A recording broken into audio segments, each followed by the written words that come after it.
why do we have to do this so rapidly, so quickly? This has been an 8-year process. This is not rapid or quick.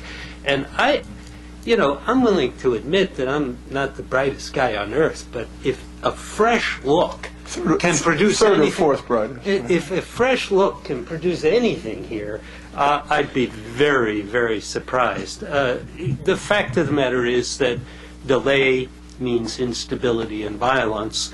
It means a real defeat for the United States and Europe in the Balkans. I'd like to also respond. I think it's a mistake, Jim, to think that policymakers in the administration or on the Hill have always been for independence. There's been a change of opinion. I mean, I'll be autobiographical. It's one little corner of the world, but there was a resolution proposed that was introduced on the House side about 3, 4, 5 years ago. I can't remember.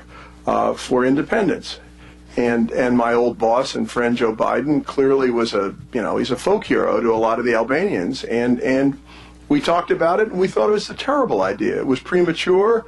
The process of self-government hadn't been given enough time to work its way out. There was a slogan back in those days, standards before status. We all know about that. They were kind of, the standards were such as somebody said that Norway couldn't have met them, but that's another question. And we said no to the amazement of a lot of Albanian Americans, and I think there's been an evolution. But I would say Janusz took the words out of my mouth in his response to Nicholas. I have to say there's just not only has Belgrade been actively undermining the participation of Kosovo Serbs. I've seen that firsthand. I've talked to them in Kosovo, the pressure they get, the intimidation they get, but they're not giving the Kosovars a say. I mean, if it were a question of saying we should recognize, we should go for autonomy because we do it elsewhere, that would be fine if there weren't behaviors on the ground that are undercutting autonomy. Belgrade is not giving a say to the ethnic Albanians in Kosovo. I think it was a colossal mistake on their part. I know some people in the Serbian government feel that it was a mistake, but they made the mistake. I think they should have allowed. They were afraid in the referendum on the new Serbian constitution. They were afraid to let the Kosovo Albanians vote because it wouldn't have passed. They had to get 50% participation and vote for it. I think they should have taken the risk. I mean, I think it would have been a really smart move, but then again, I'm not running things in Belgrade. Nick? Jan?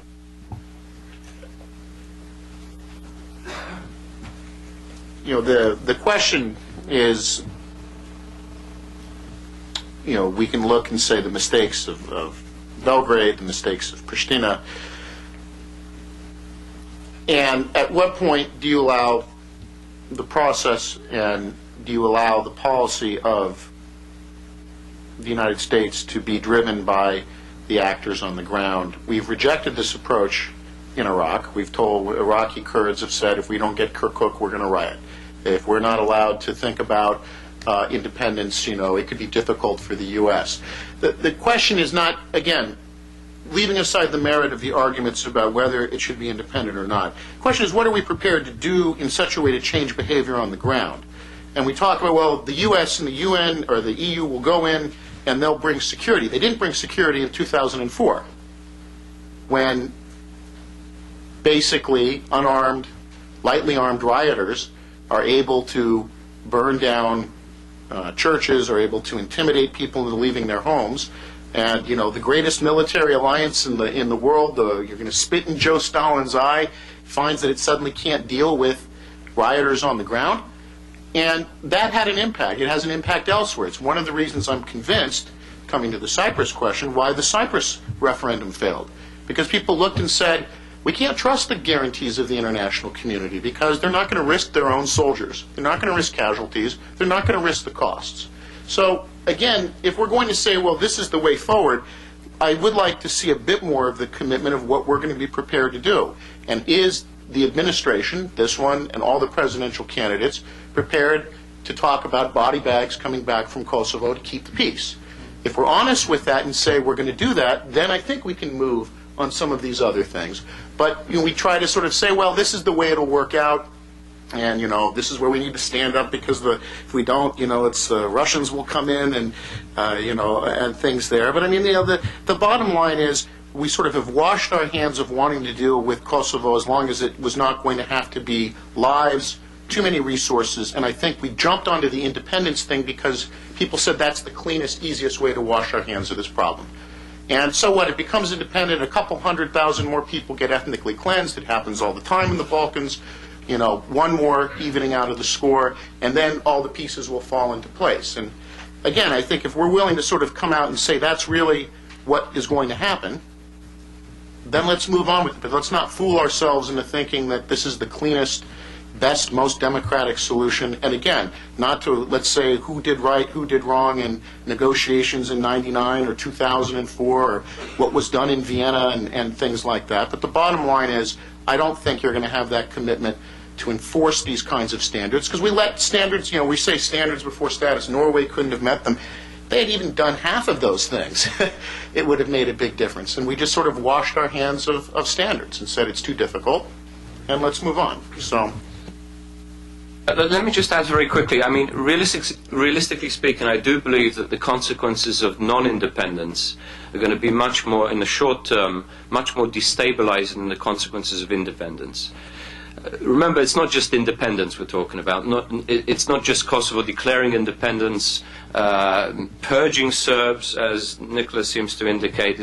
I think it's quite the opposite. I think it's independence plus supervision. Don't forget supervision. Supervision means that the Serbs in Kosovo get probably greater minority rights than any other minority that I know of in Western Europe, certainly, and in Central Europe. If it's all implemented, and this is vital that the Ahtisaari plan be implemented. This is one that they're in the process of passing now in the newly formed Kosovo legislature. Secondly, there will be a long-term NATO mission, and hopefully a much more effective mission in terms of providing security, not just, I would say, to minorities, it's not just Serbs, Romas and others, but also to providing security along the borders. Making sure no guerrilla or militia groups operate across borders, whether Albanian, Serb or other. Third, I would say there's going to be a EU supervisory mission. This is a great opportunity for EU to prove its mettle in terms of training police officers, judges, all the things that the European Union, according to its own soft security, soft power projection, is supposedly capable of doing. So I think here, stability, I think, is more likely than the opposite. Because the opposite, I think you're going to have an explosion. Sooner or later. It may not be next week, may not be next month. But Kosovo's strength is also its weakness. Kosovo's big strength is its young people. 70% of the population are under 30 years old. They can go in a constructive, pro-European direction, or they can go in a very negative direction, where there's no hope, no jobs, no opportunities, and still what they see as Serbian control, no solution. And that's really killing a generation. And don't be surprised if after that there is an explosion. Two more sentences before I go to this gentleman. I think it's incorrect. Yes, standards were not met much at all a few years ago. There has been, I think, a significant improvement. More importantly, with regard to keeping security, there was what amounted to a pogrom on St. Patrick's Day 2004 in Kosovo. Jim mentioned Bishop Artemia. He told me, the bishop told me that he stood there watching his church and his residence burn to the ground in Prizren while the German KFOR troops stood there, and they got some of the nuns out of a convent, but basically didn't fire on the rioters. You'll be happy to know, and also I can tell you, a few months later I visited a village called Svinara, just south of Mitrovica, where 135 ethnic Serbian families had the entire village was burned down. They were chased out. The northernmost house in Svinara, or hulk of a burned out house, was less than 200 meters from the main entrance to the French base there, French army base. You might be happy to know that the U.S. forces behaved in exemplary manner.